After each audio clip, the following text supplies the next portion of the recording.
Om Swastiastu, salam sejahtera untuk kita semua. Jadi pada hari ini, kami akan mempresentasikan tugas kelompok agama Hindu tentang studi kasus. Sebelumnya, perkenalkan kami dari kelompok Nagasari yang beranggotakan 1. Gusti Ayumade Parameswari, 2. Igede Pidraneka Putra, 3. Iketut Prambanu Agung, dan yang keempat, Inyoman Puja Indrayana. Perkenalan tugas. Tugas ini diberikan oleh Bapak dosen Joko Kandia Prayitno dalam materi manusia dalam perspektif agama Hindu. Studi kasus yang pertama, yaitu konsep karma dan kemiskinan. Yang kedua, manusia baik dan jahat. Yang ketiga, pelanggaran kewajiban manusia. Yang keempat, upacara dan peningkatan spiritual. Yang kelima, warna dan kasta. Dan yang terakhir, Grahasta dan Yukle Brahmacari. Om Swastiastu, perkenalkan nama saya Gusti Ayumade Parameswari dari kelompok Nagasari. Di sini saya akan menjelaskan mengenai kasus yang berjudul karma dan kemiskinan. Baik, yang pertama yaitu pendahuluan. Dalam konsep karma, semua yang dialami manusia adalah hasil dari tindakan yang dilakukan oleh manusia baik di kehidupan sekarang maupun di kehidupan masa lalu. Efek karma dari semua perbuatan dipandang sebagai aktif membentuk masa lalu, masa sekarang maupun masa depan. Sedangkan kemiskinan menurut pandangan agama Hindu yaitu kenyataan yang dihadapi yang dimana itu merupakan hasil dari karma. Baik, sekarang yang kedua yaitu kasus. Kasusnya di sini yaitu orang kaya yang angkuh dan sombong yang mengalami kesulitan dalam kehidupannya. Baik, selanjutnya itu ada gambaran kasus. Dikutip dalam sebuah kehidupan nyata, ada seorang pengusaha kaya raya memiliki berbagai macam usaha. Kita sebut saja namanya Mawar. Mawar salah satu orang kaya yang memiliki berbagai macam usaha, seperti toko oleh-oleh, memiliki kafe, dan membuka usaha travel. Namun, Mawar dan keluarga kecilnya merupakan keluarga yang tidak dapat bermasyarakat, tidak dapat bergaul dengan masyarakat sekitar. Seiring berjalannya waktu, Mawar terus hidup seperti biasa dengan keangkuhan dan kesombongannya dengan kekayaan yang dimilikinya. Bahkan Mawar juga tetap bersikap acuh atau tidak peduli terhadap masyarakat sekitar. Namun, seperti yang kita ketahui bahwa saat ini terjadi musibah COVID-19 yang dimana menyerang seluruh sektor perekonomian di Indonesia, terutama di pariwisata. Dikarenakan adanya penyakit COVID-19, pariwisata menjadi sepi, membuat toko-toko atau usaha yang dimiliki Mawar pun sepi. Akhirnya Mawar pun gulung tikar atau tutup. Dalam keadaan seperti itu, yang dimana Mawar itu terbiasa hidup mewah, akhirnya tiba-tiba hidup dalam segala berkecukupan atau kesederhanaan membuat Mawar tuh stres, dan ditambah lagi anak-anaknya yang selalu menuntut selalu ada, dan ditambah lagi sikap dari masyarakat sekitar yang acuh pula dengan keadaan Mawar seperti itu. Dikarenakan semasanya Mawar hidup menjadi orang kaya, Mawar pun acuh kepada masyarakat sekitar. Selanjutnya, poin-poin kasus. Yang pertama itu kesombongan dan keangkuhan yang dimiliki oleh seorang orang kaya raya. Yang kedua itu ketidakpeduliannya terhadap masyarakat sekitar. Oke, next itu ada pandangan referensi tentang kasus dan pandangan penulis tentang kasus. Yang pertama itu pandangan referensi tentang kasus. Dari peristiwa tersebut dapat kita lihat bahwa keluarga Mawar menerima hasil dari segala perbuatan yang telah ia lakukan. Dalam ajaran Karmapala, peristiwa di atas termasuk ke dalam Prarabdha Karmapala, yang dimana merupakan jenis perbuatan yang dilakukan pada kehidupan saat ini dan pahalanya juga diterima pada kehidupan saat ini. Pandangan penulis tentang kasus. Dari peristiwa tersebut kita dapat melihat bahwa apapun perbuatan yang kita lakukan dalam kehidupan ini, maka itu yang akan kita terima atau kita nikmati juga. Jika baik yang kita lakukan, maka baik yang kita terima. Namun jika buruk yang kita lakukan, maka buruk yang kita terima juga. Seperti peristiwa di atas, buruk yang ia lakukan, maka buruk pun yang ia terima. Oke, yang terakhir kesimpulan. Jadi Karmapala merupakan hasil dari perbuatan yang kita lakukan dalam hidup kita. Jika baik yang kita perbuat, maka baik juga hasil yang kita terima. Jika buruk yang kita perbuat, maka buruk juga yang akan kita terima. Karmapala dan kemiskinan berkaitan. Apabila kita melakukan perbuatan yang tidak baik, maka akan timbul kesulitan dalam kehidupan kita. Baik itu kita melakukan dalam kehidupan ini maupun kehidupan masa lalu. Dengan demikian, Karmapala dikelompokkan menjadi 3 bagian, yaitu yang pertama ada Sancita Karmapala, yang kedua ada Prarabdha Karmapala, dan yang ketiga ada Kriyamana Karmapala. Sekian dari saya ucapkan terima kasih atas perhatiannya. Om Santi Santi Santi Om. Om Swastiastu, perkenalkan nama saya Inyoman Puja Indrayana dari kelompok Nagasari. Di sini saya akan menjelaskan sebuah kasus yang berjudul manusia baik dan jahat atau buruk. Ada 2 macam sifat manusia di dunia ini, yaitu ada baik dan ada pula yang jahat atau buruk. Orang baik cenderung lebih banyak tersenyum karena semakin banyak orang tersenyum, maka hawa positif akan bertebaran di sekitarnya. Orang baik pasti selalu pintar dalam mengendalikan emosinya. Orang baik juga terlihat sangat sabar dan memiliki rasa toleransi yang sangat tinggi terhadap sesama. Sedangkan orang yang jahat adalah orang yang melakukan perbuatan yang menyimpang ajaran dharma seperti fitnah. Fitnah adalah hal yang paling keji dibandingkan yang lain. Fitnah ini bisa mencelakai orang tidak berdosa sama sekali bila dilihat dari lapangan. Walaupun fitnah lebih keji dibandingkan kata-kata kasar, tindakan ini sering dilakukan orang-orang yang baik, sadar maupun tidak sadar. Tindak kejahatan meningkat sebanyak 10% ketika penerapan pembatasan sosial berskala besar atau PSBB di masa pandemi COVID-19 ini. Tindak kejahatan seperti pencurian, kasus narkoba, dan penipuan. Di masa pandemi COVID-19 ini, masyarakat bukan hanya dihadapkan pada masalah kesehatan, akan tetapi masyarakat dihadapkan pada masalah ekonomi. Di tengah pandemi COVID-19 ini, masyarakat dihimbau agar tetap berada di rumah agar supaya bisa memutus mata rantai COVID-19. Ada beberapa masyarakat yang memperhatikan imbauan pemerintah, akan tetapi tidak sedikit juga yang menghiraukannya. Dampak dari pandemi ini, banyak masyarakat yang di PHK sehingga yang dulunya pekerjaannya bisa membiayai keluarganya sekarang tidak lagi. Wabah yang bisa dikatakan hampir 6 bulan ini bukan hari yang sedikit. Banyak keluarga yang semakin terpuruk. Di kondisi yang seperti ini, beberapa orang yang nekat untuk melakukan tindakan kriminal dan menafkahi keluarganya. Polisi menyebutkan tindak kejahatan meningkat sebanyak 10% ketika penerapan pembatasan sosial berskala besar atau PSBB di masa pandemi COVID-19 ini. Tindak kejahatan seperti pencurian, kasus narkoba, dan penipuan. Peningkatan jumlah kejahatan ini didasarkan data pembanding di bulan sebelumnya. Muncul anggapan meningkatnya angka kejahatan karena dampak dari banyaknya pemutusan hubungan kerja atau PHK selama PSBB. Situasi serba darurat seperti sekarang ini telah menyebabkan banyak perubahan kehidupan. Orang yang tidak kuat untuk bertahan dengan cara yang halal akan melakukan jalan pintas yang bertentangan dengan hukum. Yang keempat, yaitu poin-poin kasus. Poin-poin kasus ini saya ambil dari gambaran kasus yang sudah saya jelaskan tadi. Yang pertama, dampak dari pandemi. Yang kedua, di masa pandemi COVID-19 ini, masyarakat dihadapkan pada masalah kesehatan dan masalah ekonomi. Dan yang ketiga, meningkatnya angka kejahatan karena dampak dari banyaknya pemutusan hubungan kerja atau PHK selama PSBB. Yang kelima, pandangan dari penulis atau kelompok tentang kasus. Di sini ada dua bagian. Yang pertama, saya akan menjelaskan pandangan referensi tentang kasus.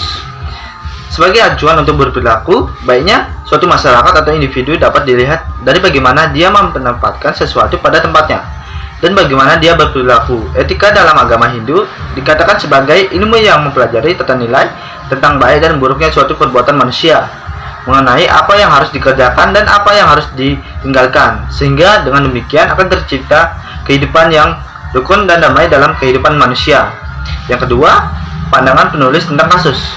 Jika seseorang dalam keadaan darurat dan terpaksa dihadapkan dengan dua pilihan, memakan bangkai atau mencuri makanan, maka hendaklah ia memilih memakan bangkai. Hal ini karena mencuri termasuk perbuatan yang menzalimi orang lain, kecuali jika ia tidak memiliki pilihan selain memakan harta orang lain tanpa izin, maka diperbolehkan dengan syarat ia harus tetap menggantinya. Adapun kasus yang sudah saya jelaskan tadi, dapat disimpulkan agama Hindu mempunyai bangunan dasar agama yang sangat ketat. Hal ini sebagai pedoman bagi umat Hindu dalam menjalankan ibadah serta syariat agamanya sehari-hari.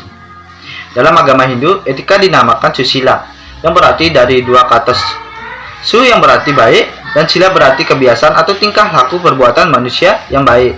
Tujuan diperintahkannya untuk menjalankan antara lain untuk membina agar umat Hindu dapat memelihara hubungan baik, hidup rukun, dan harmonis di dalam keluarga maupun masyarakat.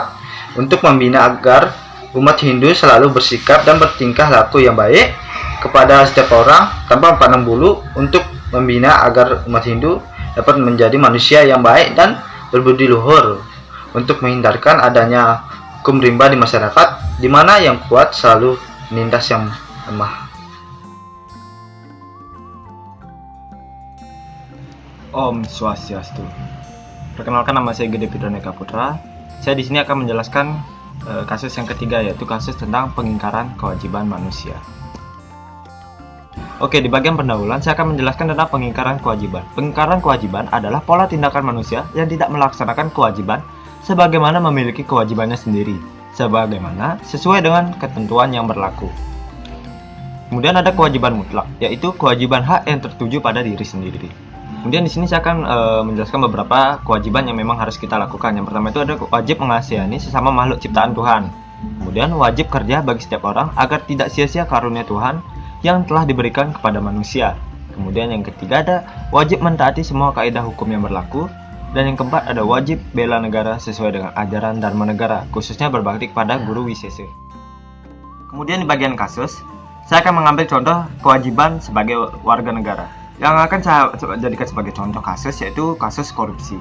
Kasus korupsi merupakan salah satu perilaku yang mencerminkan ketidakjujuran.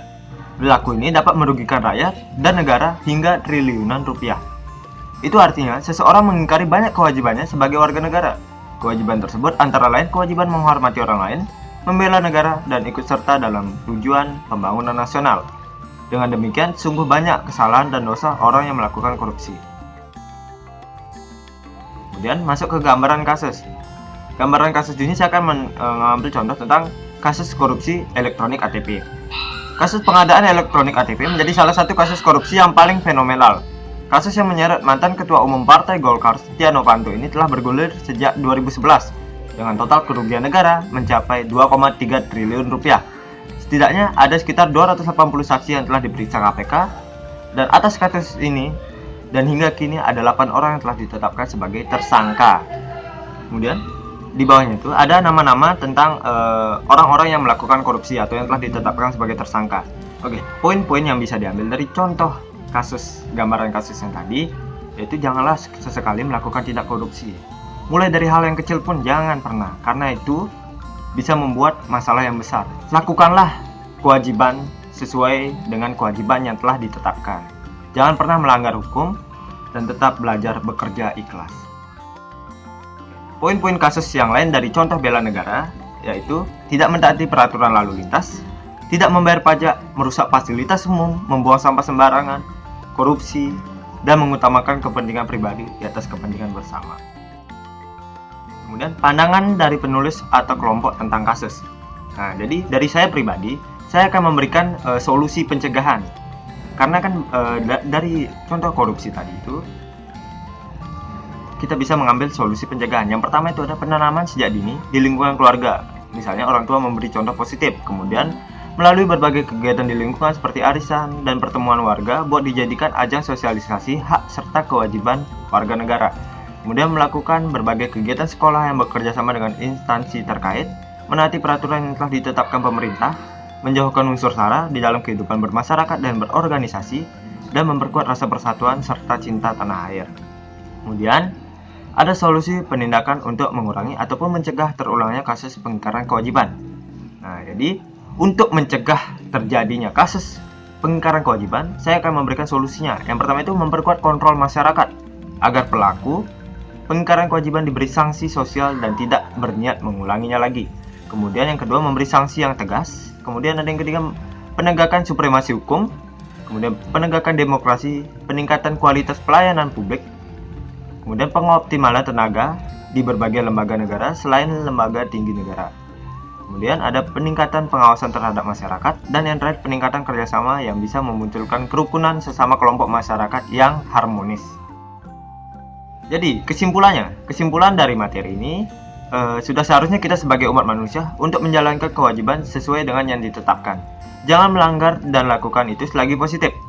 Patuhi aturan, jaga dan lindungi terhadap sesama, bersikap adil, menjunjung kebenaran, saling bahu-membahu, dan selalu ingat kepada Tuhan Yang Maha Esa. Di sini saya akan kembali menjelaskan tentang kasus yang keempat, yaitu tentang upacara dan peningkatan spiritual. Oke, di bagian pendahuluan, spiritual adalah inspirasi atau spirit atau ritual dalam rangkaian perayaan suci. Vibrasi yang terpancar dalam spiritual tradisional Bali disebutkan yaitu dengan dilaksanakannya aktivitas keagamaan yang berfungsi untuk dapat mencapai keseimbangan serta kesucian lahir dan batin. Di mana disebutkan Trimurti yang mengandung dua konsep pembinaan kehidupan spiritual, yaitu Trikona sebagai pembinaan kehidupan spiritual seluruh umat manusia, di mana Trimurti sebagai guna awatara disebutkan berarti Tuhanlah yang menjadi sumber pengendali tertinggi tiga dasar sifat manusia yang disebutkan dalam Triguna itu. Kemudian ada vibrasi energi spiritual dari Tri Aksara. Trimurti tersebut sebenarnya disebutkan sebagai bagian dari aksara Wijaksara yang diyakini memiliki kekuatan kesucian dan spiritual religius dari Sang Hyang Widiwasa dalam wujud kesuciannya sebagai Trimurti dalam pembinaan kehidupan spiritual. Kemudian Satya Dharma atau Santana Dharma menjadi api spiritual bagi umat Hindu, di mana disebutkan para Sulinggi sebagai guru spiritual untuk dapat memperdalam Weda guna meningkatkan kesucian lahir dan batin. Jadi di sini saya akan menjelaskan kasusnya. Kasus upacara ngerainen yang dimana menjadi keributan antara satu sama lain. Gambaran kasusnya. Ada di sebuah desa berdiri sebuah pura, yang dimana pura tersebut diamungi oleh satu garis keturunan. Pada saat hari feodalan pura tersebut, yang dikarenakan ada wabah penyakit COVID-19 menyebabkan tidak bisa terjadinya odalan. Pada akhirnya diadakanlah ngerainen. Orang-orang yang ngomongin di pura ini ternyata pecah belah atau memiliki pihak A dan pihak B. Pada saat hari H, upacara ngerainen dalam pura tersebut yang dikarenakan tidak ada komunikasi yang baik antara pihak A dan pihak B, maka terjadilah keributan yang dikarenakan pihak A mendatangkan pemangku dari luar, sedangkan pihak B untuk menggunakan pemangku yang memang tinggal di wilayah tersebut. Akhirnya pada saat upacara akan berlangsung, hadirlah dua pemangku, yaitu pemangku dari pihak A yang dari luar dan pemangku dari pihak B yang memang dari wilayah tersebut. Keadaan seperti itu membuat terjadinya keributan di dalam pura antara pihak A dan pihak B. Akhirnya pemangku yang diundang dari luar ataupun yang di dalam terlihat malu dari kejadian tersebut dan memutuskan untuk pulang. Poin-poin kasusnya dari upacara tersebut yaitu upacara feodalan yang diganti dengan ngerainen, dan adanya pihak A dan pihak B di pura tersebut yang saling bercekcokan. Kemudian pandangan dari penulis atau kelompok tentang kasus. Dalam pura seharusnya tidak ada pihak memihak, apalagi dalam melakukan serangkaian upacara. Dalam melakukan sebuah upacara untuk pura, ego harus dinomorduakan. Yang penting adalah yang pertama itulah niat dan keikhlasan. Konsep spiritualis Hindu adalah spiritualis yang berorientasi pada Tuhan, yaitu bersandar pada teologis atau wahyu. Teologi Hindu mengajarkan pada umatnya bahwa Tuhan atau Brahman adalah sumber dari segala yang ada. Dia adalah awal, pertengahan, dan akhir dari segala yang ada. Karena Tuhan adalah sumber segala yang ada, maka manusia adalah bahagian darinya. Karena Atman atau jiwa yang ada dalam diri manusia berasal dari Tuhan atau Brahman, sehingga manusia pada hakikatnya adalah bagian dari Tuhan. Om Swastiastu, saya Ketut Prambanu Agung dari jurusan manajemen kelas C. Nah, pengertian dari warna atau kasta. Dalam agama Hindu, istilah kasta itu disebut dengan warna. Akar kata warna berasal dari bahasa Sanskerta, Varn, yang berarti memilih. Dalam ajaran agama Hindu, status seseorang didapat sesuai dengan pekerjaannya. Dalam konsep tersebut diuraikan bahwa meskipun seseorang lahir dalam keluarga sudra ataupun waisya, apabila ia menekuni bidang kerohanian sehingga menjadi pendeta, maka ia berhak menyandang status brahmana. Jadi, status seseorang tidak dapat semenjak dia lahir, melainkan didapat setelah ia menekuni suatu profesi atau ahli dalam suatu bidang tertentu. Yang pertama itu poinnya sistem warna atau kasta yang diberlakukan pada masa kerajaan Majapahit yang justru menyengsarakan rakyat Bali pada masa itu. Seperti yang terjadi pada kerajaan Majapahit sekitar abad ke-15. Pada masa ini, Dangyang Nirarta yang berasal dari Majapahit diterima dan diangkat sebagai guru dan pendeta kerajaan pada masa pemerintahan Raja Dalam Baturenggong di Bali. Atas restu dari Raja Dalam Baturenggong, Dangyang Nirarta melakukan pembaharuan terhadap sistem sosial religius di masyarakat Bali. Tatanan desa Pakraman yang diperkenalkan oleh Empu Kunturan pada abad ke-10 Masehi diperbaharui oleh Danyang Nirarta menjadi sistem wangsa yang secara luas lebih dikenal sebagai sistem kasta. Tujuannya untuk mengukuhkan kekuasaan pemerintahan feodalisme yang dipengaruhi oleh kerajaan Majapahit. Sayangnya, hanya anggota 3 golongan pertama yang mendapat pengakuan dan perlakuan hormat dalam masyarakat. Dengan sebutan Triwangsa, penyimpangan yang dilakukan oleh sistem wangsa ini adalah penggolongan masyarakat didasarkan pada status kelahiran dan garis keturunan seseorang, bukan berdasarkan bakat, sifat, dan pekerjaan seseorang seperti pada konsep tutur warna menurut Weda. Selanjutnya, penyimpangan yang terlihat pada gambaran kasus yang tadi saya bacakan itu terlihat faktanya bahwa keluarga Danyang Nirarta dan seluruh keturunannya diangkat menjadi golongan Brahmana. Keluarga Raja Dalam Baturenggong beserta keturunannya mendapat status sebagai golongan ksatria, Parya Arya atau Senopati, dan prajurit pengikut Danyang Nirarta dari Majapahit menjadi golongan Waisya. Sedangkan para pimpinan kerajaan-kerajaan lain di Bali yang tunduk pada Raja Dalam Baturenggong menjadi golongan Sudra. Diskriminasi terlihat jelas pada para warga pemberontak yang merupakan penduduk asli Bali. Mereka dianggap sebagai warga Jaba atau di luar sistem kasta. Warna dan kasta yang ingin dijadikan sebagai pengukuhan atau kekuasaan justru menjadi kesengsaraan bagi kerajaan lain yang tunduk pada Raja Dalam Baturenggong karena menuai diskriminasi. Lalu yang kedua, masyarakat digolongkan berdasarkan garis keturunan, bukan berdasarkan sifat bakat yang dimiliki, sehingga banyak yang menyalahgunakan dari kasta tersebut. Dari referensi yang saya baca, menurut pandangannya, warna adalah profesi atau bidang kerja yang dilaksanakan seseorang menurut bakat dan keahliannya. Tidak ada perbedaan derajat di antaranya karena masing-masing menjalankan karma dengan saling melengkapi. Jadi warna itu realistis dan idealnya semua profesional berbuat sebaik-baiknya untuk kepentingan bersama dan kesejahteraan umat manusia. Keempat, warna itu status dan derajatnya sama. Tidak ada yang lebih tinggi dan tidak ada yang lebih rendah karena wujudnya profesionalisme. Lalu pandangan menurut penulis, yaitu saya sendiri, dari kasus pada zaman itu kita bisa melihat banyak penyimpangan yang terjadi karena penyalahgunaan kasta. Seperti kasta yang berkasta tinggi malah mendiskriminasi yang rendah. Seharusnya kita saling menghormati sesama sebagai makhluk ciptaan Tuhan. Saat ini kasta dapat dilihat dari profesi, bakat, dan sifat. Dan kita sebagai manusia pasti saling membutuhkan satu sama lain, sehingga saling menghormati untuk menghindari perpecahan. Lalu kesimpulan dari warna dan kasta yang tadi, dengan memahami makna dan arti dari kasta tersebut, kita sebagai umat Hindu diharapkan menghindari perpecahan antar umat. Ada kala baiknya kita selalu menghormati seseorang tanpa memandang kastanya.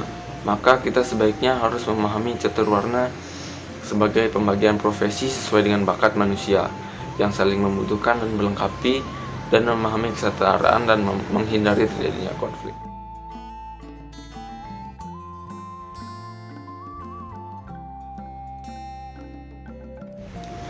Grahasta merupakan jenjang kedua dari catur asrama.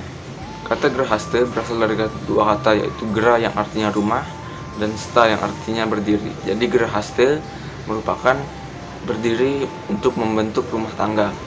Dalam rumah tangga ini harus mampu seiring dan bersejalan untuk membina hubungan atas dasar saling cinta mencintai dan ketulusan. Masa Grahasta asrama hendaknya dibangun mulai dari Brahmacari asrama. Tatanan hidup Brahmacari dituruti dengan pengabdian, dan tujuan hidup Brahmacari diraih barulah dengan optimis mengabdikan ilmu itu di masyarakat.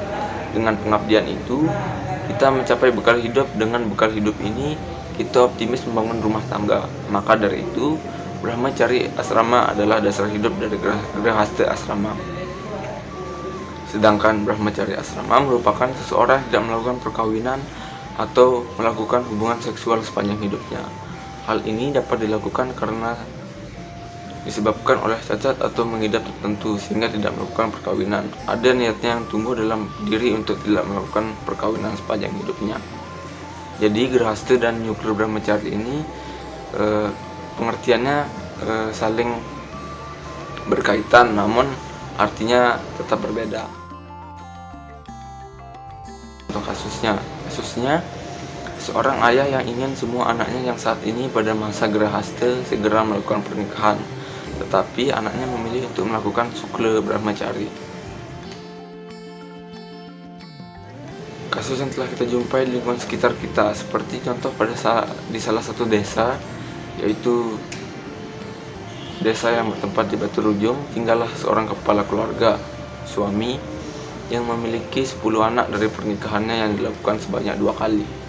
Dari ke-10 anaknya, 3 anak memilih untuk tidak menikah seumur hidupnya atau melakukan Nyukur Brahmacari. Padahal orang tuanya telah menasehati semua anaknya agar mau melanjutkan ke jenjang kehidupan yang selanjutnya, yaitu menikah karena umur yang sudah tepat atau Grahasta asrama. Dari pernikahan tersebut, sang anak bisa mendapatkan kebahagiaan secara lahir dan batin serta dapat melanjutkan keturunan. Tetapi anaknya memilih untuk tetap tidak menikah seumur hidup dan akan melanjutkan dharma kebaikan semasa hidup hingga ajal menjemputnya. Permasalahan dari saat ini yang seringkali kita melihat bahwa penyimpangan di lingkungan sekitar kita, salah satunya seperti masalah tentang perkawinan. Pada masa sekarang, anak-anak muda yang terjerumus pada tindakan atau perbuatan negatif dikarenakan oleh pergaulan yang salah. Akibat dari pergaulan yang salah itu, banyak anak yang menikah muda, padahal usianya sekarang mereka seharusnya menyelesaikan masa berbrahmacari atau menuntut ilmu.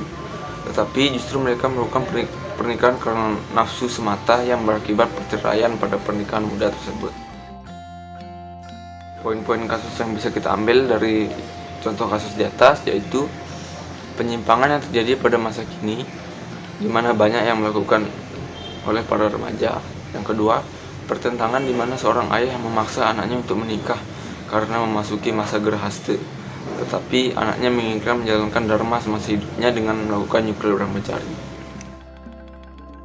Pandangan dari referensi tentang kasus yang di atas, dari peristiwa tersebut kita dapat melihat penyimpangan yang terjadi pada masa Grahasta, di mana saat ini masa Grahasta hanya dipergunakan untuk memuaskan nafsu semata yang berujung pada perceraian dan pemaksaan kehendak untuk menjalankan masa Grahasta. Pandangan dari penulis tentang kasus ini, kita sebagai umat Hindu hendaknya harus belajar tentang dharma agar tidak melanggar ajaran dharma. Jika kita berniat untuk tidak melanjutkan ke masa Grahasta dan atau memilih melakukan Nyukur Brahmacari, kita harus memikirkannya secara matang agar tidak mengalami keraguan dan menyesal di kemudian hari. Lalu kesimpulan yang bisa kita ambil dari Grahasta dan Nyukur Brahmacari di atas, yaitu Grahasta dan Sukla Brahmacari merupakan 2 jenjang yang berlawanan arah. Di masa Grahasta, manusia meninggalkan masa Brahmacari dan memulai masa berumah tangga atau Grahasta. Masa Grahasta ini bertujuan membangun rumah tangga yang sukinah dan melanjutkan keturunan. Sedangkan masa Sukla Brahmacari yaitu di mana kita telah benar-benar ingin melaksanakan dharma atau kebaikan sepenuhnya, yaitu tanpa memikirkan nafsu dan pernikahan. Oleh karena itu, kita sebagai manusia dituntut bebas untuk menentukan pilihan kita untuk mencapai kebahagiaan atas dasar dharma atau kebaikan dan melanjutkan hidup sesuai dengan tingkatan kehidupan. Sekian dari kelompok kami.